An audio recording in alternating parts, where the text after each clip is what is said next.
kan itu kan ya. Parameter apa yang bisa saya masukkan dari input sebuah rangkaian? Nanti kira-kira kalau ini ada blok amplifier, apa yang bisa masuk di sini? Nah, itu di pikiran kita. Kan kita tinggal ngamatin outputnya kan ya. Kira-kira apa yang bisa masuk di sini? Sinyal, ya. Kalau sinyal input masuk, kira-kira apa yang dikeluarkan oleh sebuah sinyal input? Apa kira-kira? Sebuah sinyal apa yang akan keluar?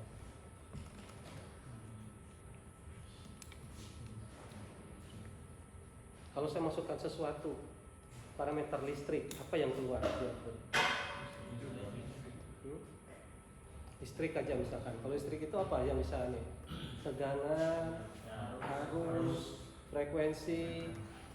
Saya masukkan parameter listrik supaya kepikiran gitu ya. Tapi kalau saya masukkan sekarang adalah sinyal RF, radio frekuensi. Nah, apa kira-kira dari sinyal radio frekuensi itu yang saya masukkan ke sini? Daya input ya. Jadi kita tuh kalau mengerjakan sesuatu udah kepikiran dulu gitu. Saya masukin apa ya di inputnya? Barang ini amplifier, berarti saya akan berpikir kira-kira kalau saya masukin daya input berbeda-beda, daya outputnya berbeda-beda nggak? Kan gitu yang kita akan selidiki ini. Benar nggak kira-kira itu? Benar kan ya? Daya inputnya samain-mainkan. Berpikir lagi kita realnya daya input yang berubah-ubah itu yang seperti apa ya? Kok bisa berubah-ubah? Anggaplah daya input itu dari sebuah pemancar yang kita terima di sini di penerima. Apakah kalau dia memancarkan 100 watt terus sampai ke kita 100 watt? Enggak kan ya? Sepanjang jalan ya dari pemancar ke sini itu banyak halangannya. Ya, sama juga misalkan orang ingin kecepatan sekian ya nggak bisa. Ya, banyak halangannya apa? Misalkan kalau hujan ya ada redaman di sana ya, ada scattering juga atau hamburan juga, macam-macam lah. Contohnya kalian baca di situ. Kalau memang ingin mendalami atau ingin berkiprah nantinya di radio atau di frekuensi tinggi, kedepannya sangat banyak sekali ya.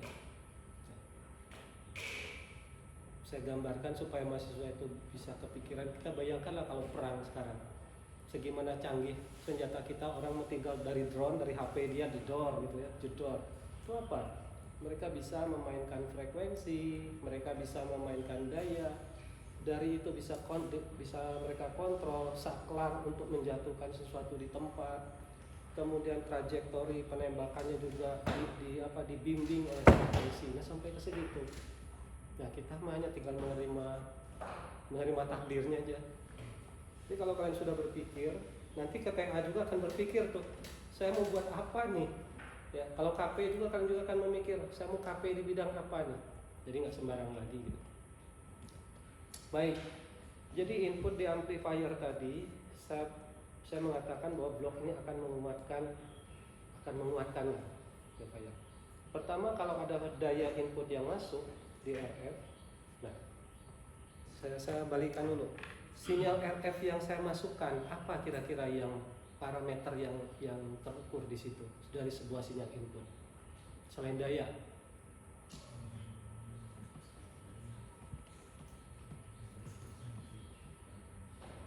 Frekuensi, ya, frekuensinya kan tertentu, ya enggak? Kalau kita sudah berbicara, saya frekuensi radio, nah, saya frekuensi kanal TV, misalkan kanal 47 atau kanal berapa gitu ya. Kalian tahu frekuensinya berapa itu? Nah, baik, itu sebagai PR nanti pas ketemu minggu depan, kalau kalian baca di tutup ada ya RCTI kanal sekian, saya ingin tahu berapa frekuensinya itu.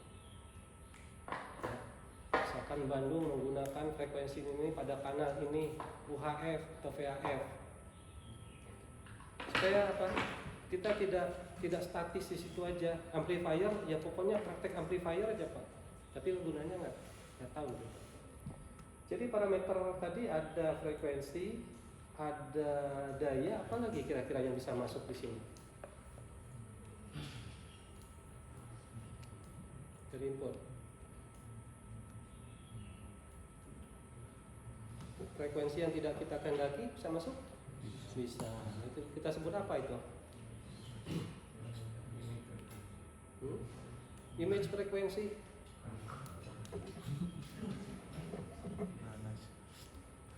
Ada yang sebutnya noise, draw, ya, segala macam. Nanti bedakan apa beda noise. Sesuatu yang, jadi ada 3. Sesuatu yang saya kehendaki tadi ada 2, daya sama frekuensi input. Apa pengaruhnya nanti kalau sudah di output ini? Ya, terhadap amplifier saya ini. Yang ketiga adalah noise yang masuk, draw yang masuk. Apa pengaruhnya? Nah, kalau kita praktekkan semua itu adalah salah satu karakteristik dari amplifier nanti. Jadi terciptanya itu kalau orang membuat amplifier, nih saya ngeluar nih amplifier 10 mega sampai 2,4 giga, satu dayanya sekian volt, gitu ya, masih tercantum ya. Kemudian noise figurnya, 1 dB compressionnya, kemudian dia linear menguat dari frekuensi apa sampai berapa, center frekuensinya di mana. Nah, itulah harusnya hasil output dari TA mahasiswa vokasi, ya. Bukan tulisan yang kalian copy dari TA sebelumnya, ya, yang nggak nyambung. Kalian praktek membuat itu. Di sini kita ajarin prakteknya, yang nanti hasilnya adalah berupa TA atau hasil memang prototipe yang kalian buat untuk PKM dan yang lainnya. Kira-kira bisa dipahami ya.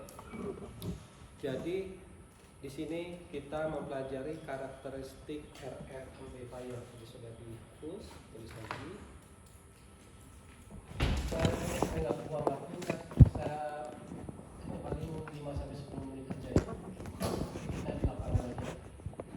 Karakteristik RF. Kenapa saya pasang RF? Supaya nggak ketukar dengan amplifier yang di lab bawah, yang common base, common emitter, common collector, common gate, common source, common drain. Itu hafal kalian satu-satu itu sifatnya? Tidak. Siapa yang bisa hafal common collector, common emitter, dan? Karena ada saya kadang-kadang pasang suatu device transistor, tapi saya nggak ingin dia menguatkan tegangan, saya ingin menguatkan arusnya aja. Saya harus pilih mana? Common emitter, common collector, common base, common source, common drain, common gate. Itu kalau di kita di sini udah nggak kelihatan lagi common tadi, karena sudah dipermak jadi satu modul. Bisakah saya menggunakan transistornya BJT untuk frekuensi RF? Itu yang kira-kira sekalian pelajari itu. Jadi pas masuk ke sini tuh udah tahu, tapi transistor saya tuh nggak ada yang BJT loh, karena frekuensi saya udah di atas misalkan 2,4 giga. Tapi kalau frekuensinya masih di pemancar TV 600, 400 sampai 600 boleh pakai BJT, masih bisa. Kenapa nggak bisa ada BJT? Belajar lagi di komponen elektronika. Dapat di komponen elektronika seperti itu. Siapa yang ngajarin komponen elektronikanya? Hanya ke Pak Tata, ya, itu. Kenapa harus saya pakai FET? Kenapa harus saya pakai BJT? Nah di sini pasti karena frekuensi kita udah tinggi, pasti FET semua. Nah, saya tadi janji waktu banyak sini. Karakteristik RF, jadi saya sudah kunci di sini RF. Amplifier. Berarti di kepala kita sudah ada di sini. Makanya ada penguatan. Apa yang saya pelajari dari sini? Karakteristik penguatannya. Karakteristik penguatannya. Apa karakteristiknya itu? Itu satu. Kalau inputnya saya masukkan adalah frekuensi. Ya, berarti di sini saya akan lihat adalah perubahan daya output atau penguatan output kalau frekuensi inputnya berubah-ubah. Secara matematisnya saya tulis adalah gain sebagai fungsi dari perubahan frekuensi input. Ini fungsi perubahan frekuensi input pada pada daya input tertentu, PI tertentu. Ya. Misalkan PI tertentu itu saya sebut PI yang konstan. PI-nya nggak boleh berubah artinya. Nah, gambar. Kalau kalian bukan gambar dulu dapatnya. Nih. Nanti PI-nya nggak boleh berubah. Misalkan PI-nya kalian pakai adalah 0 dBm. Apa beda dBm sama dB? dB mikro. Baca lagi ya. Kan mau di RF adanya. Ya. Kecuali beda lagi kalau mau rias pengantin, sih beda lagi. Ya. Sekarang udah berpikir sudah sekarang saya mau konsen di radio dan RF. Belajar. Saya juga belajar. Ya. Nah, ini PI-nya nggak boleh berubah. Kalau dia berubah harus saya tetapkan di 0 dBm. Yang boleh berubah frekuensinya. Berarti di sini di tabel saya adalah frekuensi input.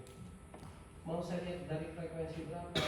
Misalkan dari 50 Hz, lalu 50 mega, atau 10 mega, 10 mega, 20 mega, 50 mega, 100 mega, sampai saya ukur misalkan di sini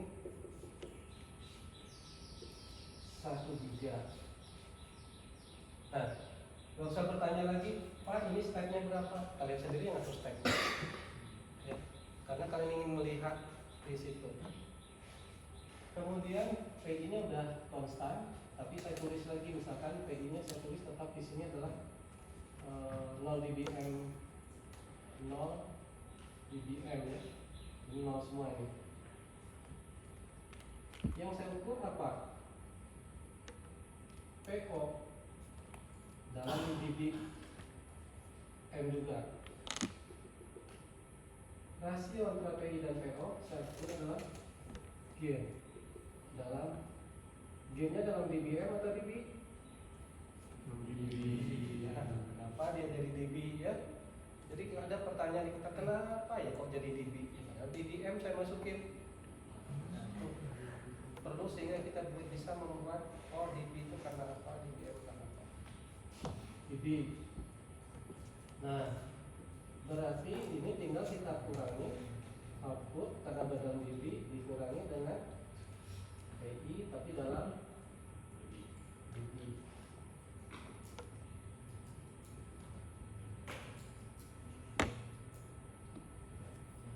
Nah, jangan sampai kalian bagi PI-nya 0 dBm, PO-nya misalkan ketemunya 3 dBm, dibagi-bagi terus, hasilnya berapa? Masa? Sesuatu dibagi 0. Jadi ada yang jawab itu misalkan di kertas kerja atau di ininya itu jurnalnya itu tak hingga penguatannya. Jangan sampai seperti itu. Nah, nanti ini akan kalian visualkan sebagai hasil akhir. Ini frekuensi, ini adalah gain dalam dB. Ini yang kami lihat hasilnya itu. Apakah sepanjang frekuensi mulai dari 10 mega sampai 1 giga itu si amplifier ini begitu terus penguatannya? Itu yang kita lihat. Sehingga bisa dibuat suatu apa? Kesimpulan bahwa amplifier yang saya gunakan itu menguatkan sinyal linear dia. Ya. Kita sebut dengan broadband amplifier. Dia lebar. Semua orang pinginnya seperti itu. Kenyataannya kan enggak. Nah ini yang jadi hasil praktikum kita tadi yang kita catat. Nah itulah hasil praktikumnya. Jangan dibuat kesimpulannya linear. Ya memang kenyataannya seperti itu. Paham kira-kira output yang akan dicapai? Ya. Nah ini dikerjakannya di laporan. Ini di mana? Jurnal. Nggak usah ngerjain ini laporan. Tapi kalau ada waktu kerjakan. Ya, sampai jurnal sudah di situ. Nah, untuk mempraktekannya di mana? Secara secara diagramnya ada seperti itu. Frekuensi ini adalah PO, P-nya konstan, F-nya bervariasi, gitu kan ya. Karena kita nggak ambil dari antena, namanya juga praktikum, kita ambil dari sinyal generator.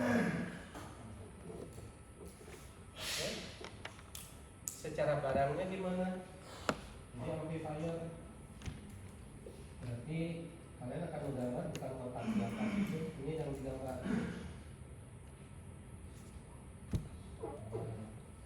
Ini adalah PI-nya, input, ini adalah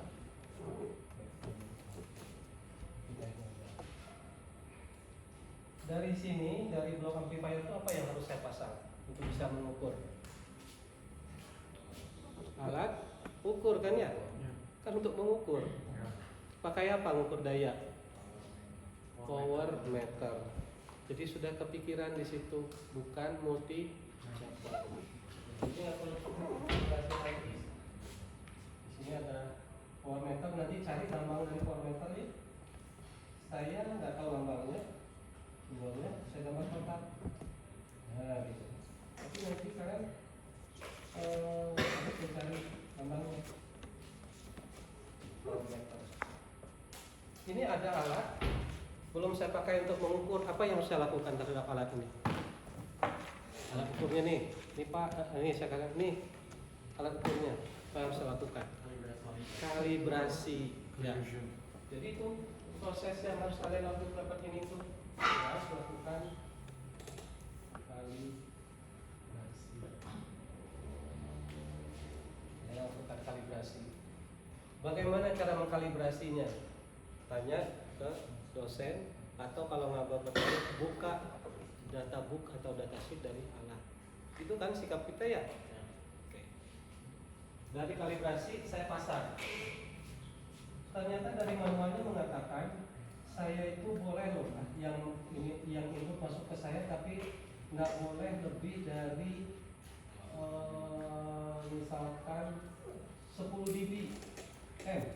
Nah, dia bilang di sini maksimum itu katanya 10 dBm. Amplifier saya ternyata perkiraan penguatannya itu 30 dBm. PO nya itu kira-kira plus minusnya 30 dBm. Apa yang harus saya lakukan? Si alatnya bilang awas loh, di saya nggak boleh lebih dari 10 dBm. Nah, sementara output kita misalkan 100 dBm, harus lakukan. Kalau power splitter, split itu apa artinya? Dia membagi, yang namanya juga splitter, ya, membagi dua sama besar. Nah, saya harus redam, ya, supaya yang masuk segitu. Pendemonya ada 1000 orang, ya, yang akan masuk ke gedung DPR. Tapi yang dipanggil adalah perwakilannya, ya, boleh 10 orang masuk. Nah, itu disebut diredam tadi ya. Sekian banyak kita redam. Jadi di sini pasang ateno pasang atenometer. Tujuannya supaya kita bisa hitung nih perkiraan keluar berapa, atenometer asalnya pasang berapa. Tinggal dilihat atenuator. Dia juga punya spek. Atenuator redam 3 dB, 6 dB, ya. Kemudian 20 dB, 10 dB, gitu ya. Ada nggak atenuator 4 dB, 4 dBm, atau 4 dB bukan 4 dBm, atau 3,5 dB? Nggak ada ya kalau kita beli di pasar. Kenapa?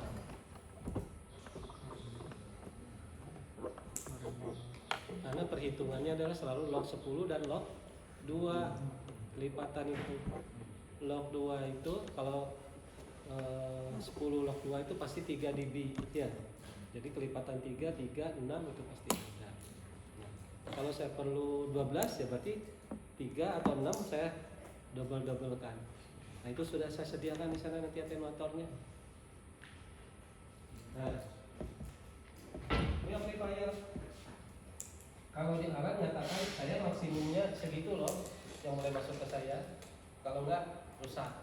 Kalau dia di sebuah amplifier apa? Kalau di sebuah alat. Kalau anak SD itu pengen sekolah, mah kalau jajannya nggak 5.000 saya nggak berangkat nih sekolah. Nah itu apa itu? Nah dia punya syarat minimum gitu ya. Input saya boleh masuk itu misalkan minus 20 dBm, lebih kecil dari minus 20, minus 30 nggak akan pernah saya dapat outputnya. Kalaupun keluar dia akan ngaco.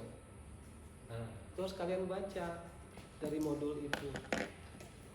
Kalau kalian buat TA harus dinyatakan itu input minimumnya sekian. Paham tuh ya?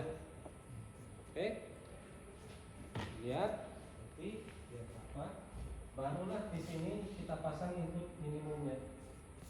Misalkan di sini adalah ya karena kita memainkan frekuensi, misalkan dia minimumnya 20 dBm, berarti saya bisa pasang misalkan di sini adalah dayanya 0 dBm. Nah, di sini 0 dBm.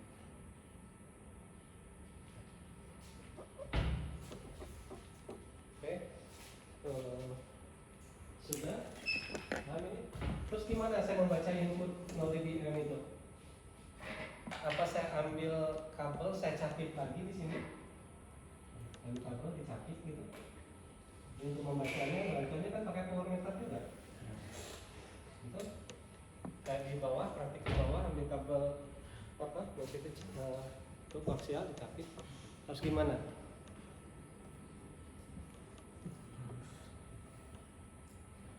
Kalau enggak kan nggak bisa, nggak tahu kan saya kan input 0 dBm itu dari mana?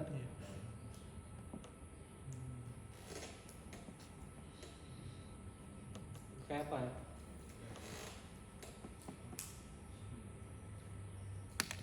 Nah itulah yang menggunakan tadi power splitter atau power divider. Jadi dia bagi dua nih, ya. Satu untuk masuk ke alat, satu untuk saya ngelihat. Ya. Nah, sini saya akan pakai power splitter atau power divider. Ini kayak gini. Nah, satu ini masuk ke sini. Untuk saya lihat nanti satu ini masuk ke alat. Dia juga punya karakteristik namanya membagi. Saya bagi dua sama besar loh. Saya membaginya adalah dibagi dua. Kalau dibagi dua berarti berapa di sininya? Kalau di sini 0 dBm. Bagi dua sama besar. Tadi blok 2 itu berapa? 3. Berarti kalau di sini 0, di sini akan minus 3, sini minus 3. Gitu ya. Kalau saya bagi 4. Ya, tinggal cari log 4 itu log 2 pangkat 2. Berarti di sini minus 6, di sini minus 6. Nah itu power divider. Siapa tahu nanti ada yang TA Pak, saya mau TA-nya RF power divider. Sudah tahu kan berarti ya? Lawan dari divider apa?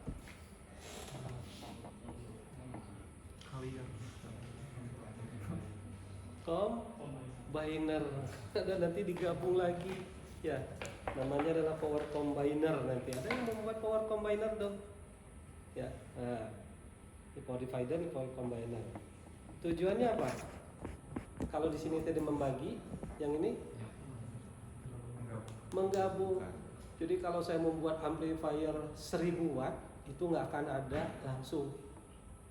Berarti saya mengcombine ini 500 ribu ya. Atau ini 100 saya combine beberapa kali jadi nah itu. Siapa tahu ada yang membuat TA-nya jadi power combiner. Ya. Nah, ini kita praktekkan. Ya. Tinggal dimain-mainkan frekuensinya, ya outputnya, cari gainnya, gambar kurvanya. Yang satunya saya tukar. Saya nggak memainkan frekuensinya saya tetapkan. Misalkan frekuensinya ingin saya lihat di frekuensi 1 giga, tapi daya inputnya saya mainkan. Dan ubah terus kayak di sini. Ya, ubah terus. Berarti yang di sini PI nya yang berubah-ubah. PO nya saya lihat di sana. Grafik yang pertama, yang grafik yang kedua ya. Yang kedua itu adalah kita ingin melihat boleh gain, boleh PO. Daya output sebagai fungsi dari daya input pada satu frekuensi yang konstan ya. Jadi frekuensinya nggak berubah tapi daya input bisa berubah. Buat lagi tabel kayak gini ya, ukur lagi mulai dari misalkan dari minus 10 dBm terus minus 10, minus 9, minus 8, minus 7 sampai plus 10 misalkan. Gambar lagi kurvanya. Nah ini adalah PI sebagai fungsi dari PO. Kira-kira kalau di 0 dBm PI nya, PO nya udah ada belum? Kalau PI nya 0 0 itu apa artinya? 0 dBm 1 miliwatt, bukan 0 miliwatt ya. Nah, berarti kalau saya masukin 0 miliwatt berarti kan sudah ada input tuh. Ada nggak outputnya? Ada. Jadi nggak mungkin kalau nanti laporan kalian gitu ya, pasti mahasiswanya nggak ngerti. Ya nggak? Ini saya cari lagi nih. Gitu, karena sih pasti sudah ada. Pinginnya semua orang pinginnya itu linear. Nah itu. Nah kenyataannya enggak ya. Nanti, nah itu yang kita lihat itu karakteristik kenyataannya seperti apa. Bisa saya naikin terus inputnya 10 watt, 20 watt, 30 watt? Nggak bisa ya. Langsung terbakar dia kan ya, terusak. Nah, di amplifier itu kalau dilihat ada namanya 1 dB compression. Ya, satu kalau di sana tuh di datasheet tuh 1P biasanya ditulis ya. 1P sama dengan titik-titik dB. Nah, kalau di sini 1 dB compression itu setiap kenaikan input 1 dBm si outputnya turun. Terkompresi dia 1 dB. Jadi kalau saya naikin terus di sini, pinginnya kita dia naik, ternyata bukan naik seperti itu. Dia justru di titik sini akan turun. Setiap saya naikin lagi, dia justru turun. Dan turunnya nggak mendadak sih, pasti sebelumnya itu udah turun dulu. Tapi kan harus ada patokan, ya. Makanya diambil titik itulah sebagai compression. Itu karakteristik amplifier. Oke. Nanti di dalam praktikum tidak sampai 1 dB compression, kita ngambil ringnya aja, misalkan dari minus 10 dBm sampai 5 dB plus 5 dBm. Nah itu yang akan kita praktekkan di amplifier. Kelompok mana yang akan praktek amplifier? 1, 2,